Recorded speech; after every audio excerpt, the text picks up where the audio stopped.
ज्या तुलसीदासांची सांगितलं होतं की ढोर पशु शूद्र नारी सब ताडन के अधिकारी, डॉक्टर बाबासाहेब आंबेडकरांनी घटनेचं कलम 14 लिहिलं आणि घटनेच्या कलम 14 मध्ये काय लिहिलं की state shall not deny any person to equality before law and equal protection of law within the territory of India.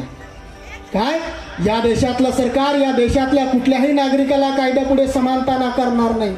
Race caste sex place of birth where, कुठे धर्म लिंग जात वंश या आधारावर या देशातलं सरकार अधिकार नव्हता. बोलण्याचा अधिकार डॉक्टर बाबासाहेब आंबेडकरांनी दिला.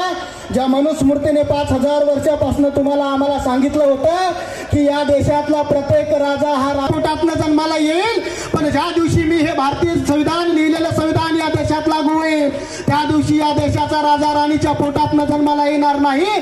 त्या दिवशी या देशाचा राजा राणीच्या पोटातनं जन्माला न येता मतपेटीतनं जन्माला येईल. कुठे नेऊन ठेवली 1950 ते 2025 75 वर्षानंतर डॉक्टर बाबासाहेब आंबेडकरांची चळवळ.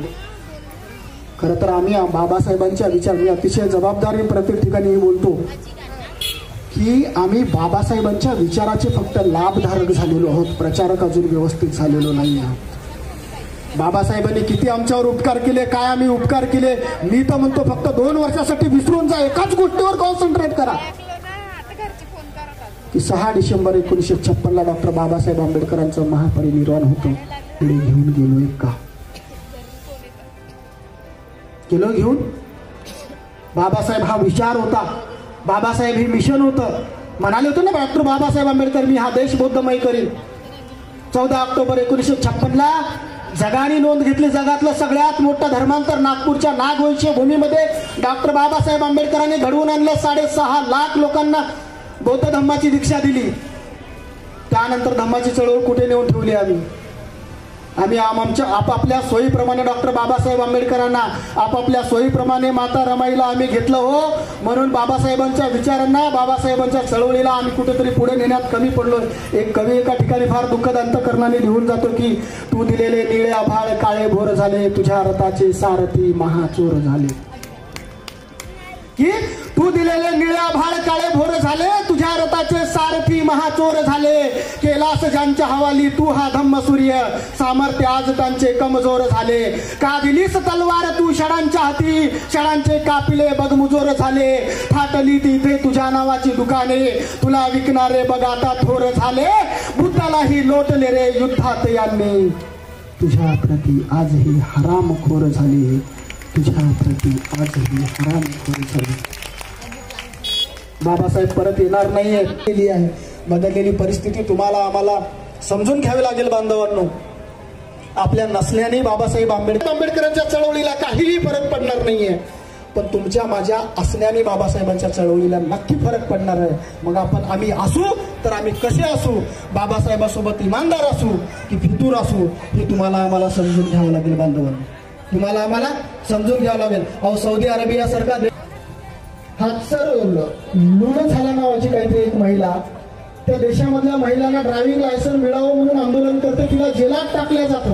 आता देशाचा कायदा असा म्हणतो की ती आता त्या जेलातनं सुटेल की नाही सुटेल. काही पत्रकार गेले तिला भेटायला जेलामध्ये. तिला म्हटलं की तू एवढी उच्च शिक्षक होतीस, घरची चांगली होतीस, तुला नाही वाटत का तू एक चांगलं आयुष्य जगू शकली असतीस. फक्त सौदी अरेबियाच्या महिलांना ड्रायव्हिंग लायसन्स मिळावं म्हणून तू आंदोलन केलं. आता तुझं पुढचं सगळं आयुष्य तू जेलामध्ये टाकू शकतेस, चढवू शकतेस जेलामध्ये. तुला यावर काय बोलायचं? ती मुस्लिम महिला काय म्हणते माहित आहे कि हमारे देश का दुर्भाग्य ये है कि हमारे देश में डॉक्टर आम्बेडकर जैसा हीरा पैदा नहीं हुआ. हमारे देश में अगर डॉक्टर आम्बेडकर पैदा हुआ होता तो आज मैं सऊदी अरेबिया के राष्ट्रपति भवन में बैठी होती और आप मेरा इंटरव्यू लेने राष्ट्रपति भवन आते, जेल में नहीं आते. एवढं सहज नाही दिलं हो, पण त्याची थोडीशी आम्हाला करावं लागेल, उजळणी करावं लागेल. बाबासाहेबांचा त्याग काय, रमाईचा त्याग काय. राजरत्न मेला, दुसऱ्या दिवशी बाबासाहेब चळवळीच्या कामाला जायला निघाले. रमाई रडायला लागली, साहेब का नसतं आपलं राजरत्न गेलं हो. मला राजरत्नाची फार आठवण येते साहेब. आपलं लाडकं पोरगं या देशाच्या स्वातंत्र्य लढ्यामध्ये शहीद झालेली आहेत, शहीद झालेले आहेत. ही लेकरं अर्पण केली बाबासाहेबांनी. म्हणून या देशामध्ये समतेचा मळा बाबासाहेब फुलवू शकले. ही लेकरं बाबासाहेबांनी अर्पण केली.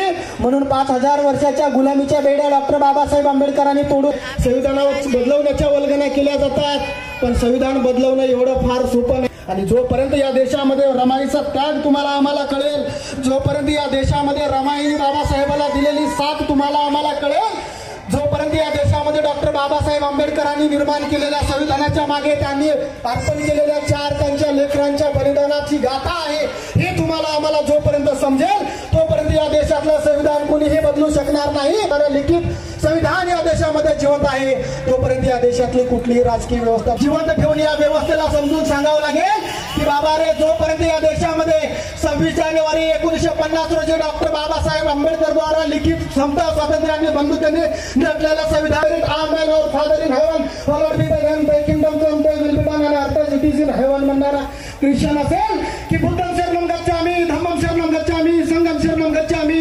पानातिपाता वेरमणि, अदिन्नदाना वेरमणि, कामेषु मेच्चाचारा वेरमणि, मुसावादा वेरमणि, सूर्या मेरे मध्य प्रमाद ठाणा वेरमणि, सिक्का पदम समाधी आणि म्हणणारा बौद्ध असेल. ही सगळी धर्म जोपर्यंत डॉक्टर बाबासाहेब आंबेडकर द्वारा लिखित संविधान या देशामध्ये जिवंत आहे तोपर्यंत या देशामध्ये गुन्हा-गोविंदाने नांदतील. आमच्यामध्ये हे जर इथल्या व्यवस्थेला खऱ्या अर्थाने तुम्ही आम्ही समजून सांगू शकलो तर खऱ्या अर्थाने डॉक्टर बाबासाहेब आंबेडकर की जा आणि घराच्या भिंतीवर लिहून मला बोलवलं, कुठलीही चिठ्ठी लिहून रनआउट न करता अगदी शेवटच्या पावर त्याबद्दल तुम्हा सर्वांचा मी मनपूर्वक आभार मानतो.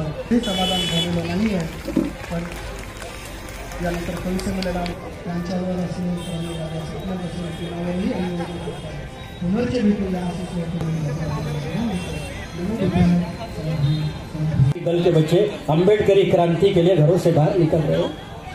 ये बड़ी अच्छी बात है कि चुनिंदा युवक इस कारवां को आगे बढ़ा रहे. मैं सिद्धार्थ नंदेश्वर इनसे दरख्वास्त करता हूँ बड़े सम्मान के साथ महाराष्ट्र के बहुत ही उम्दा शायर गायक फैजान ताज इनका वो हार्दिक स्वागत करें. मैं जनाब फैजान ताज से दरख्वास्त, एक मुस्लिम असूनी मी करी तो अभिवादन बाब हिमालय जोरदार तालियां. शुक्रिया. जिनकी कलम नहीं बल्कि वो तलवार है, अम्बेडकरी विचारों का सार है, ऐसे मशहूर बॉलीवुड के शायर जनाब प्रणय सतलज, इनका स्वागत करने के लिए मैं आमंत्रित करता हूँ सौरभ मेश्राम जी. सौरभ जी, आपसे दरख्वास्त है कि आप इस मंच पर आए और प्रणय भाई से दरख्वास्त है कि इस सम्मान को यहाँ स्वीकार करें.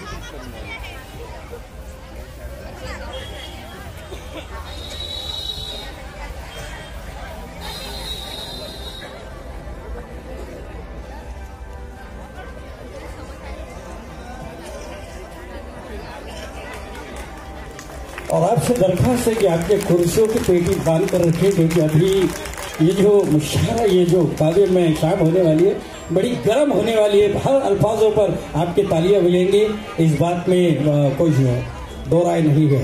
अब मैं आमंत्रित करता हूँ भूसावल से हमारे बीच आए हुए हैं और जिनके गानों में क्रांति रहती है.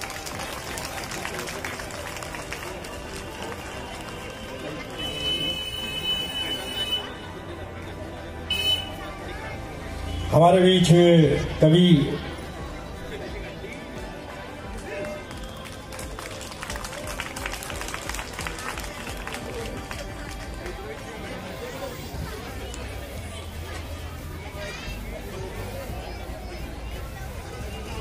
नगर से हमारे बीच उपस्थित है मेरी छोटी बहन वंदना सिद्धार्थ. मैं निवेदन करूंगा उत्कर्ष झोड़ा पहने कि वो यहाँ आकर उनका सम्मान करें और वंदना जी से मेरा निवेदन है कि सम्मान को वो स्वीकार करें.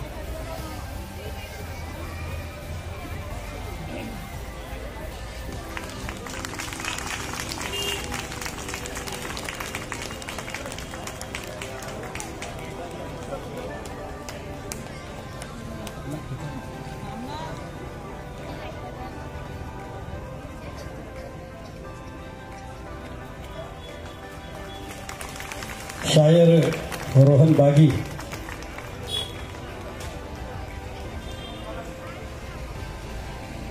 विकास बागी झालं, रोहन बागी, निश्चय भुललेले इनसे मैं दरख्वास्त करूँ कि वो यहाँ है और रोहन बागी का हार्दिक स्वागत करें.